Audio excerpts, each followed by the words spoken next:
This is the Straight Up Breakdown Podcast. Exclusively on the Herd Out Media Network. Tell it to me straight up. Hello, and welcome into the Straight Up Breakdown Podcast, proudly part of the Hail Varsity Network. I am Greg Smith, I can't believe that we're actually in fall now because pumpkin everything is everywhere. And like last week, I always have to talk about the weather, right? It's a prerequisite. It actually was fall weather. I am very happy to report that we're getting out of that mess and we're getting back into some warmth.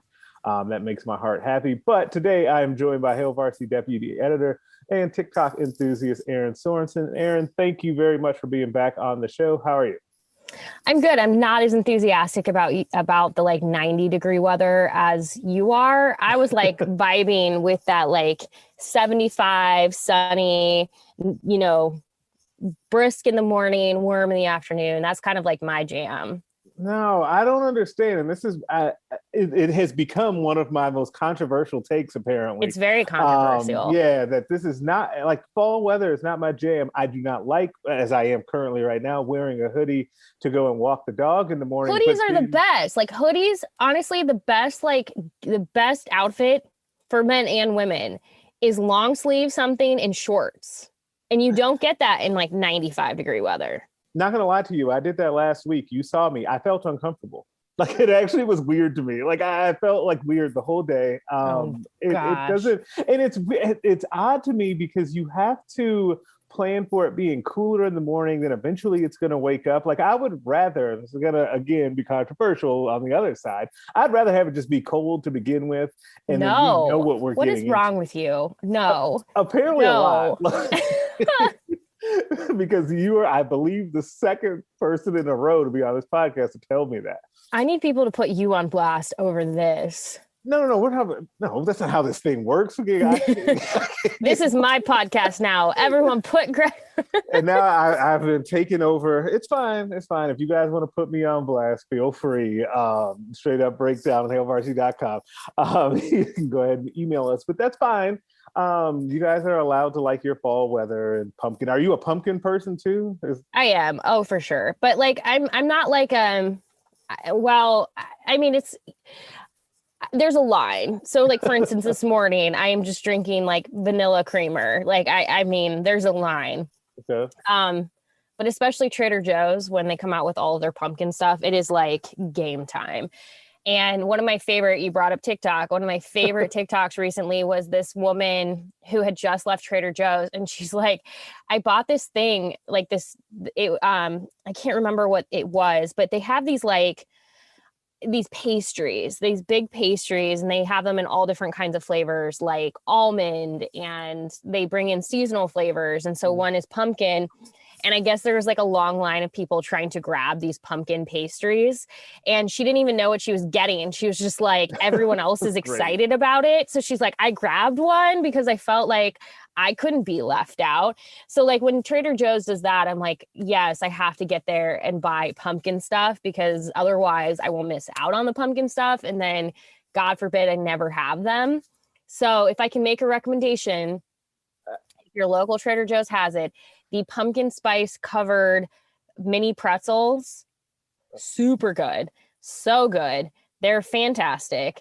So if you like chocolate covered or you like yogurt covered pretzels, it's like that, but the flavoring is pumpkin spice. It's legit. They're very good. So as the person who has tried most of the pumpkin stuff at Trader Joe's so far, that would be my one recommendation. Get yourself the pumpkin spice covered pretzels because they're great. They're so good. I am now torn because your like last 3 or 4 recommendations for me at Trader Joe's have just been on point. Like I could not text you fast enough about those dumplings. And so you've been on it. So you have built up a level of trust with me on this. Unless you don't like pumpkin spice. It's not like it probably depends. If it's not super pumpkin-y, I probably won't. It's not. It's more like cinnamon and it's like the flavoring of pumpkin spice, but not pumpkin. So it just tastes like fall, but it's just really good. And they're these little pretzels. So like you're not eating like a lot of it. Yeah. It's just, they're good. Highly recommend. Like I said, I bought a bunch of pumpkin stuff and I bought one thing that like would not recommend. I'm not even gonna bring it up. Okay. It was not very good. It was like these like chocolates, and I was like, oh, that would be fun to try. Horrible. Never buying those again. So don't. Oh, the other thing, sorry, this is now a Trader Joe's podcast. The other one is the hazelnut bombas. Like if you've had bombas, which are the like they're little like they're like puffed peanuts things. These are filled with hazelnut, and it's so good. Okay, that sounds very good. Okay, those are my two. We'll see. We'll see if I feel brave. I do have to go over there. We'll see if I make it there today. Probably not. But we'll see. Party time. Yeah. This is what everyone signed up for on this podcast. Just to be clear. It's exactly what. Like this is actually just a window into our text messages. Like to be totally honest. if anyone wonders what it's like to have me on a podcast, it's just me derailing the conversation for however long. So it's fine. I listened to yours, so I know how that goes. So now we've hit like Trader Joe's and TikTok. We just need a couple more Aaronisms from the Mind Your Own podcast. We'll get there. All right. Now, for this podcast, each week we have a couple of segments that are mainstays of the show. The first one is called Coach Speak, where we go over something that a coach, player, or talking head said, and we give you the straight up breakdown of what they meant. Coach Speak to Real Talk. This week comes courtesy of, and this is a weird way to describe his position, but this is how they list him, Nickelback. Shout out to Jacob Padilla, Jojo Doman, who had this to say about the defensive performance on Saturday. Quote, "We had a good half, but it wasn't a great one by any means," Doman said. "We've got a lot more to give. This team has a lot more to give.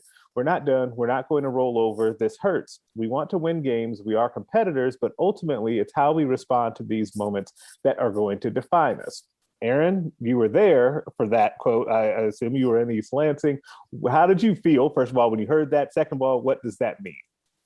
I mean, he has to say that just to like put that out there. He has to say, I mean, that is what you want them to say. At this point, if he walked in there and was like, yeah, we've hit the ceiling, there's nothing more we can do. You're like, oh, hold on, that's not. So, I mean, especially for the defense, I think when a defensive player right now is saying like, we have so much more ahead of us, it's easy to believe. It's easy to be like, yeah, you've been playing at a level where every week you progress, you get better, where it's like, yeah, it does feel like the sky is the limit for this defense. I'm really not exaggerating here. This is like a top 15 defense. Like this defense is legitimately doing its job well behind defensive coordinator Eric Schnander. Like this is a side tangent here, but like, aside from anything else, there are schools I can promise you right now that have Eric Schnander's name on a list in a drawer in their offices as a potential head coach option because he is showing that he knows how to coach a team. And he is getting the most of his players. He's making them better. This defense should see a number of NFL prospects from it, especially for those that made the choice to return. I mean, phenomenal job by the defense so far. Unless the wheels just absolutely fall off the bus, this is arguably Nebraska's best defense since 2009. Like, very good defense. So for JoJo to come up there and say that, like, it's the defense feels like it's progressively getting better. They have a lot out there. It still hurts, but at the same time, it's like he can't really say anything else. That is what he has to say. The issue that you run into with something like that is he can't speak on behalf of the offense. He's not the one who can speak on behalf of the offensive line. He can kind of speak on special teams. I mean, heck, I wouldn't be surprised if every single defender is not trying to be on special teams this week. Like, honestly, they should all be in there like, just let us do it. Right. I mean, shoot, let them just, at this point, like, mix it up. If there's a defender that's like, let me in, let him into the game. Like, let's go. I don't know what else he can say. So I think it was the right thing to say. I'm sure some people rolled their eyes because they're probably like, I've heard this before, but the difference is it's coming from a defensive player, and that defense has been actively improving and getting better every week. So like, it's one of those things where it's like, he had to say it, but he and the defense have backed that statement up. Yeah, they definitely have. I think that, and it's funny because you said that there's a few things that I want to talk about that you mentioned. Like, one of the things, and the most recent thing, was that you thought that people may have rolled their eyes when they heard that, and that's what they have to say. I agree with that in a way, but I also, I personally was like, man, come on. Like, but not in a bad way, but in a, yes, they can technically do more. Yes, technically the defense, as JoJo also went on to say, could have gotten the ball out. Like he also went on to say, and I didn't even include it, but that at the very end where he said that, the goal is to shut them out. It's not even to let them score. The reason that I'm like, come on, man, is because I feel like the defense has now had to put so much pressure on themselves, and hey, kudos to them, they're living up to it right now. Deontay Williams, I think it was last Monday, mentioned about, hey, if we have to score, we have to score.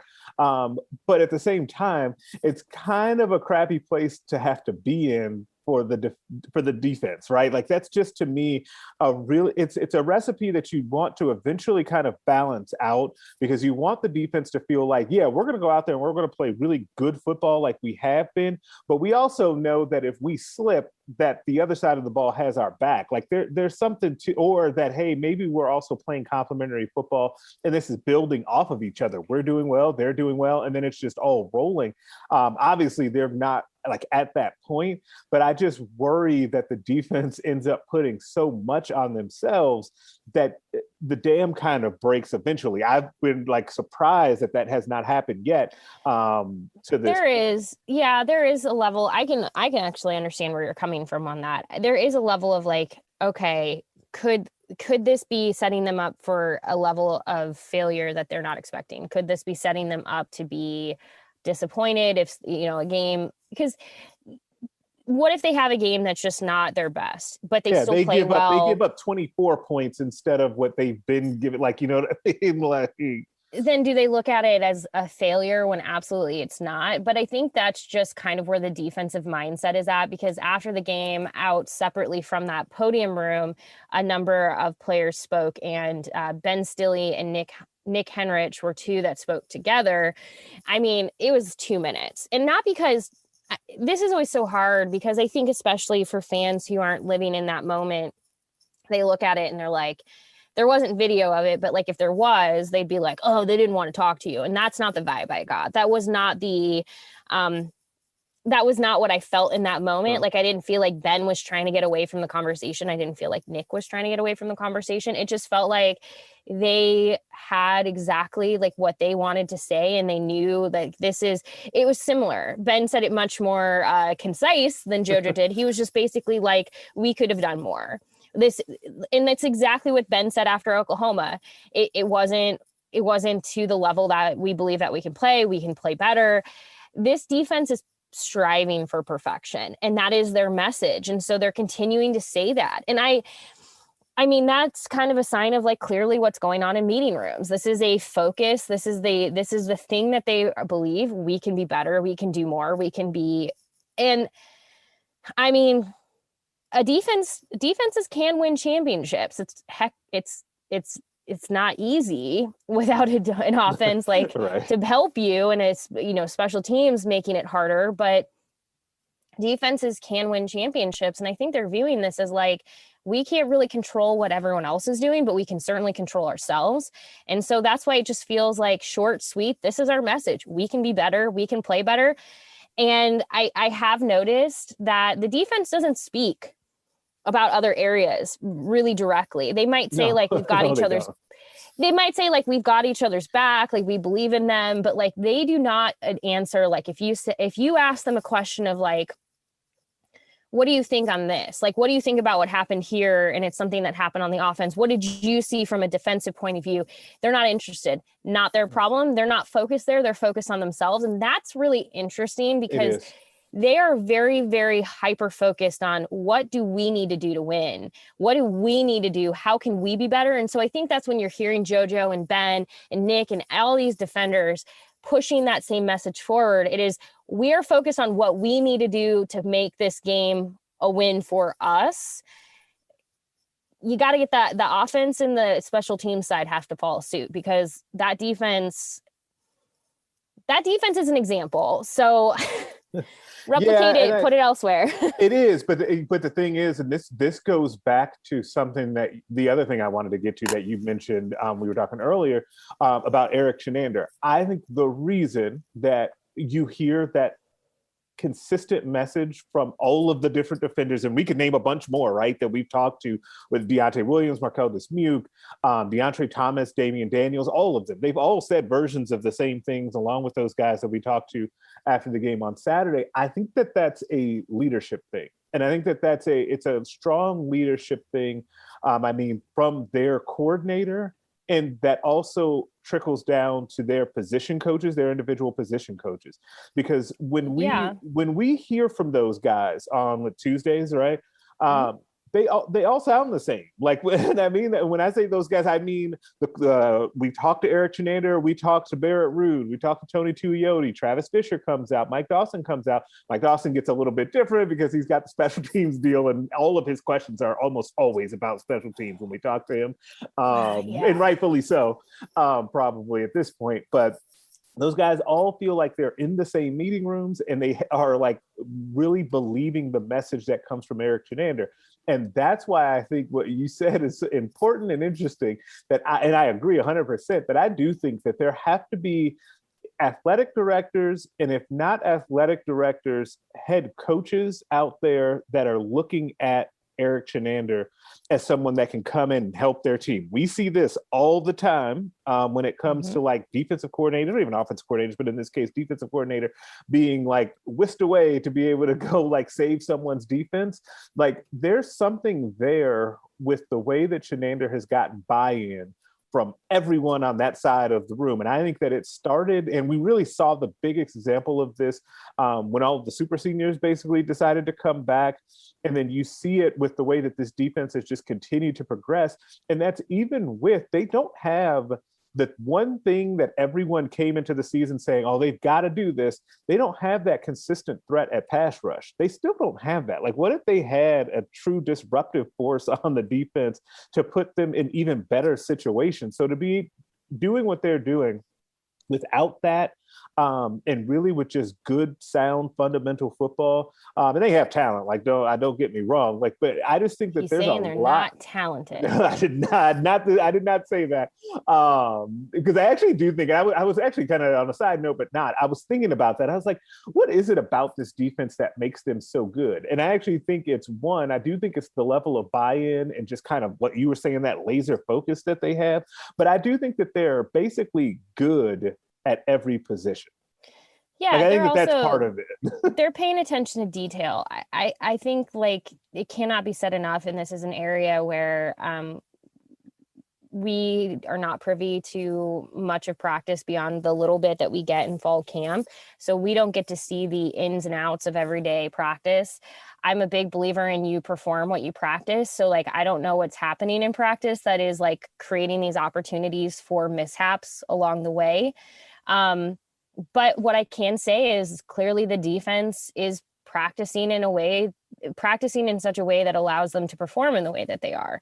And it's really, paying mind to those little details. And we still see some of it. We still see some of it on defense, where the old habits are hard to break, and you still see guys not wrapping up, not tackling. They're leading with their shoulders, which is inevitably going to, in some cases, lead with their head. They're going to have potential targeting penalties as a result. They're not going to. We saw it on Saturday against Michigan State, where there's a couple of guys who threw themselves shoulder first into a player, and then he didn't go down. And you wonder, well, what happened? It's like, because he didn't wrap up. In fact, I was looking at some photos that, our Hail Varsity photographers are amazing. I was looking at a couple of photos of Garrett Nelson and just looking at some of the technique of the defense as they were going through their motions. And Garrett, like, again, old habits are hard to break, but Garrett, all of the photos I looked at, he is wrapping up. He's got his arms around the player, the person he's defending. And I'm like, that is fundamental, like, good defense right there. Like, he's doing what he needs to do. But you don't always see that in some of the older, you don't see that sometimes in a Deontay situation where he is still, it's old habits are hard to break. And so I get it. Like, sometimes these are things where, like, Frost said it, they're going to have to keep, going back to practice and running the same plays over and over and over and over and over and again. But at some point, that attention to detail has to just click, because you can run something a million times, but if people aren't taking it seriously, I don't know how you fix it. So it's kind of one of those things. I've seen a little bit of it on the defense, but like they clearly 90% of the time are very detail oriented. So yeah, there is room for them to keep improving. And I think when you do hear that from JoJo, it's like, well, that's what he's talking about. Now they got to be careful, because you don't want to set yourself up for failure at the same time. There is a ceiling, but you can always get better. I think just a percentage better every week is about what you can ask for with this defense. Just keep getting a little bit better every week, because they're already really good. Yes, absolutely. And I think that you led me perfectly into where I wanted to go next, because Scott Frost also, he had a couple of things that were really interesting to me that I think definitely apply to the team at large, especially as we move away from the defense and talk about specifically the offense and obviously special teams, where he said these guys have to get sick of it enough to do stuff perfect all the time, and understand that when you need it the most, that you fall back on your training. You don't rise to the occasion, you fall back on your training. As John Cook says, trust your training. That is the biggest thing. And he's brought it up as volleyball has gone through its season and had its number of hiccups so far through non-conference. That is a big thing. You have to be able to trust your training. And if you don't have that trust in your training, or you haven't been training in a way to fall back on it, you are going to run into situations in a game environment where you're not going to be prepared, or you're going to make mistakes. And so it's as simple as like, why did the punt go the wrong direction when the coverage is here, but the punt's going here? I guess run that 15,000 more times in practice, because that could happen again. It is not out of the realm of possibility where a punt could go awry. So how do you have your team prepared for that? Or if there's a miscommunication between what your punter is doing and your coverage team is doing, like, there's just a number of things where it's like, this all has to be dealt with in practice. That doesn't mean there won't be mistakes. There always will be mistakes, right. But trust your training. Trust that you know what you need to do in a moment when other things aren't going exactly as you map them out. But here's the tough question that goes along with that, though, is that if we're saying, and this is correct, and we are both in lockstep here on this, that Nebraska, specifically on special teams and in offense, need to find a way to fall back on their training and trust their training. But what if the training isn't to the level that it needs to be? And I'll give you the example. You mentioned, and this is correct, that, hey, punts are going to go awry. Like, that's going to happen in a football game. I think it was JoJo that may have said, hey, it was Garrett Nelson, hey, that's football. Like, things just happen, right? And we know that things are going to happen. But how do you prepare for those things that just happen? You rep them, you practice them. So what that signals to me, and again, we don't see these practices in full, so we don't know.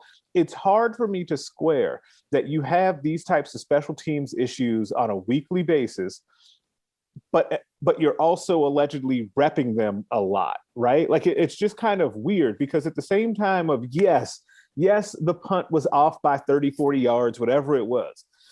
But if you've repped that enough in practice, the people running down on punt coverage should be able to recognize that a ball has gone awry and then adjust. You know what I mean? Like, when you've practiced those things, it's not so much of a shock in the game. And that's where I just think that something's missing there, obviously, when that element of falling back on the training, there has to be something amiss with the training.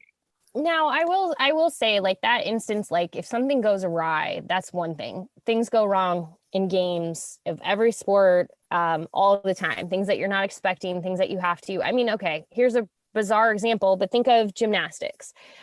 When a gymnast, both men and women, go into a routine or go into competition, their routines, whether it's, on bars, floor, whatever it is, they have to present to the judges. This is what I'm planning to do. And they have like basically like the highest level of difficulty score that they can receive based on that routine.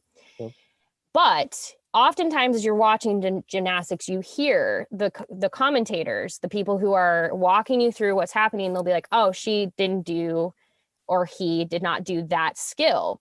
they decided in that moment that they were going to switch that skill to X. So that's going to change that difficulty. And they now cannot reach that high level, but they can still hit a really good number.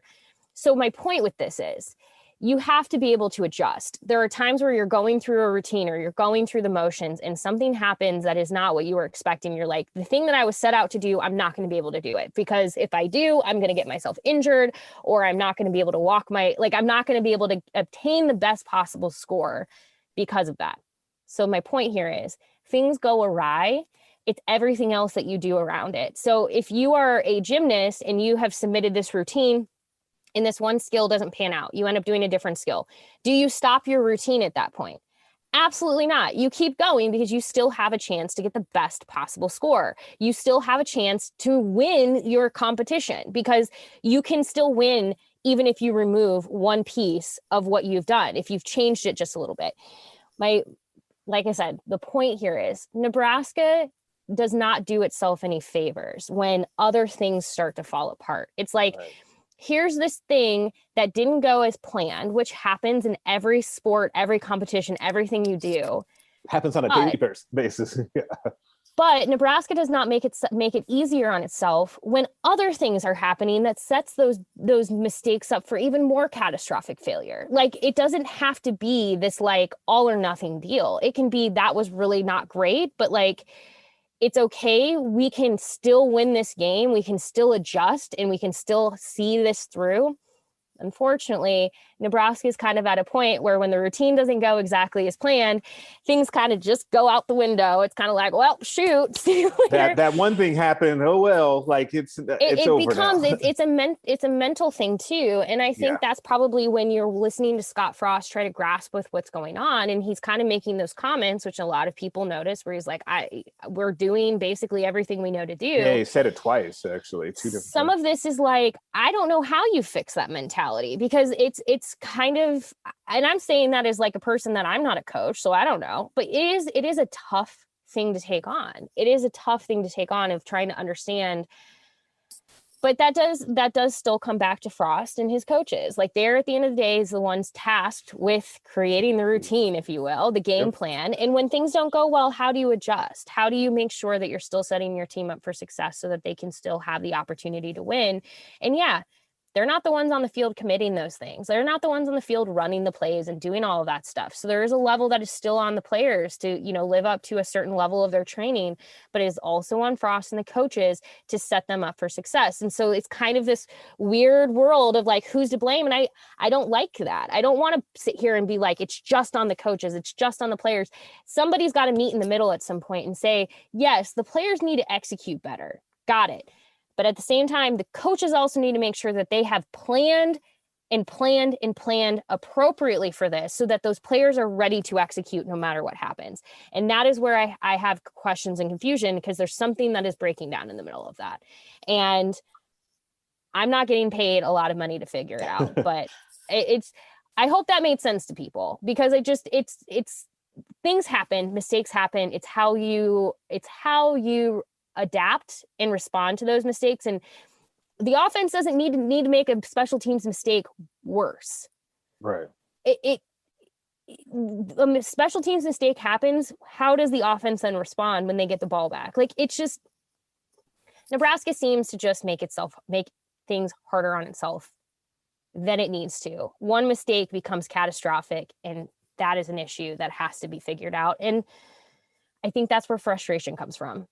And rant. I love the rants. For some reason, I don't know why it is. I think it's maybe we're like 3 or 4 consecutive weeks now where people have gone on lovely rants on the show. I love it. I'm all here for it. But nobody probably expected me to bring gymnastics into that, but it's just a good example of it. Like, it is a great example of how that goes.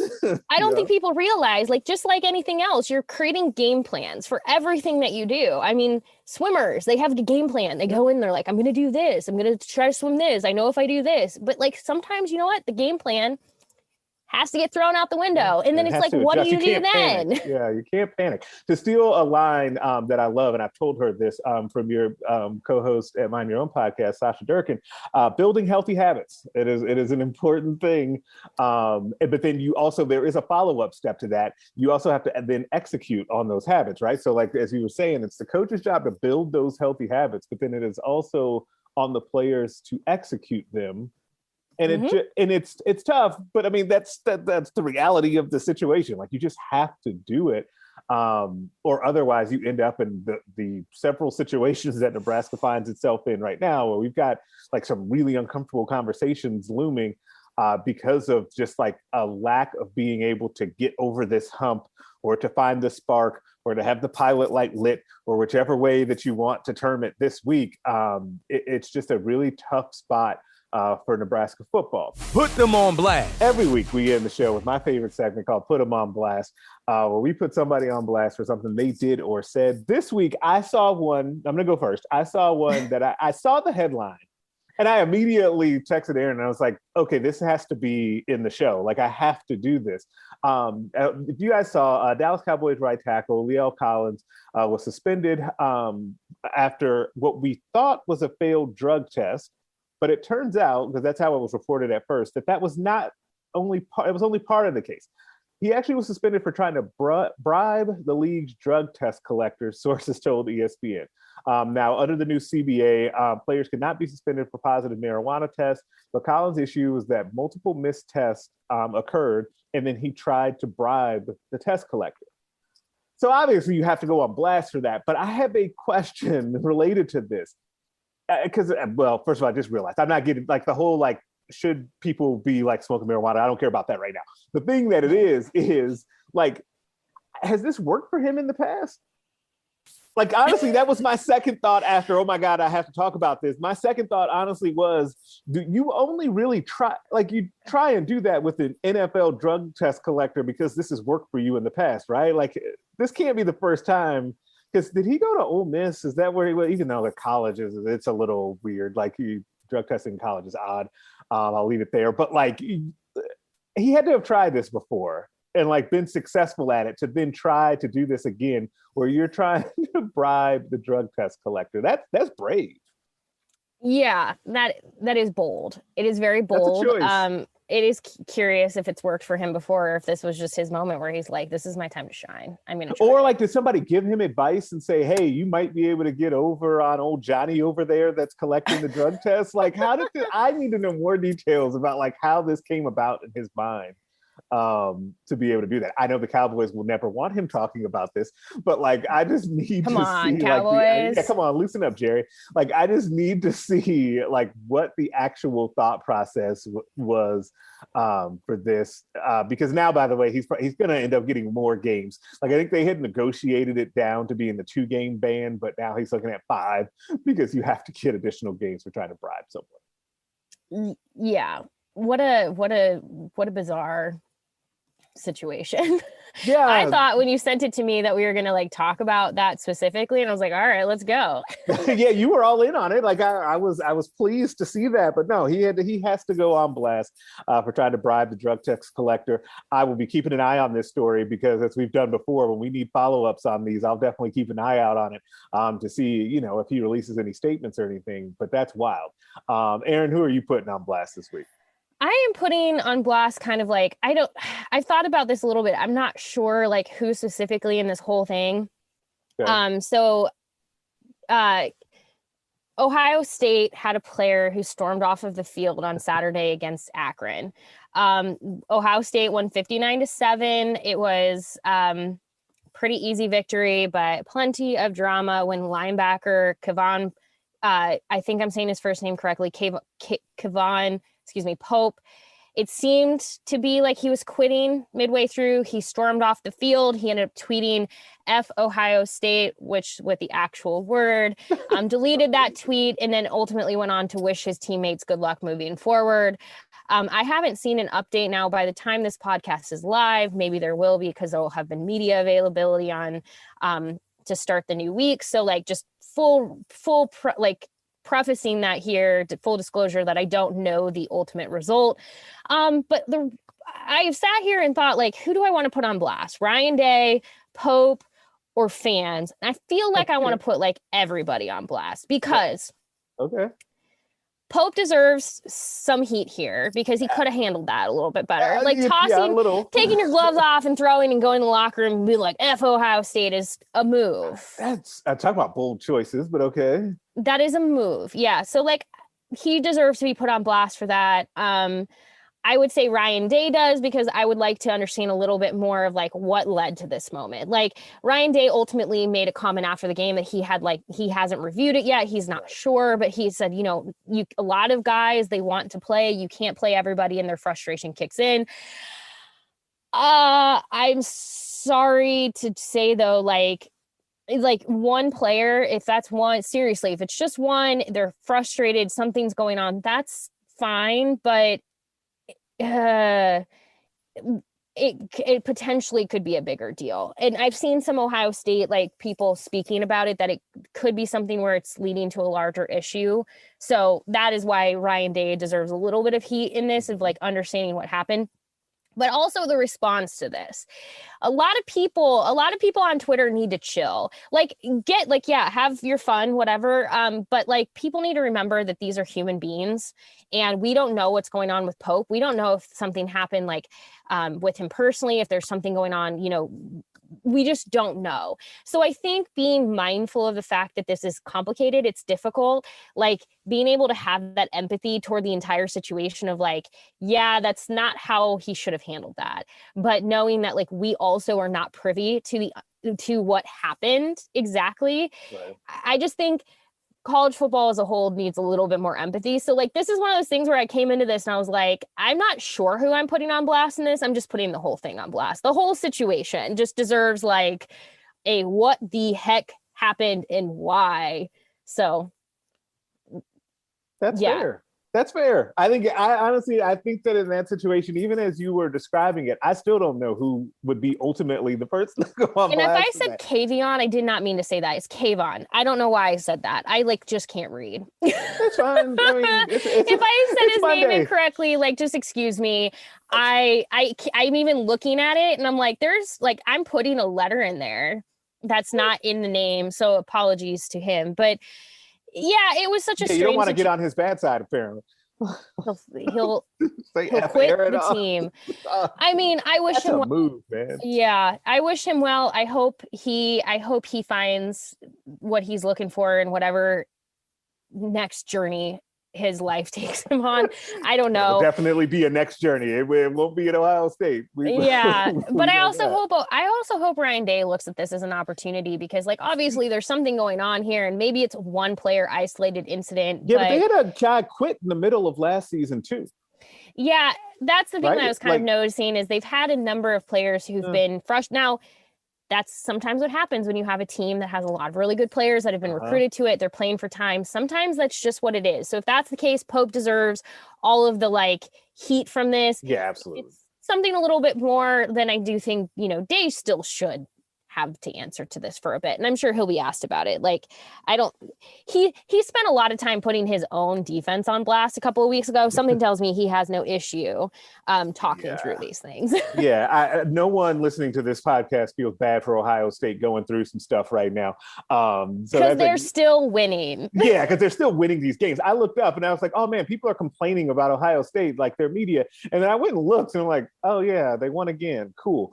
That's a great place to leave this podcast. Subscribe to this podcast everywhere you can listen to them. Rate us and leave us a 5-star review. If you only leave 4, I am inclined to think you're a hater and nobody wants that. Maybe I'll send Pope after you.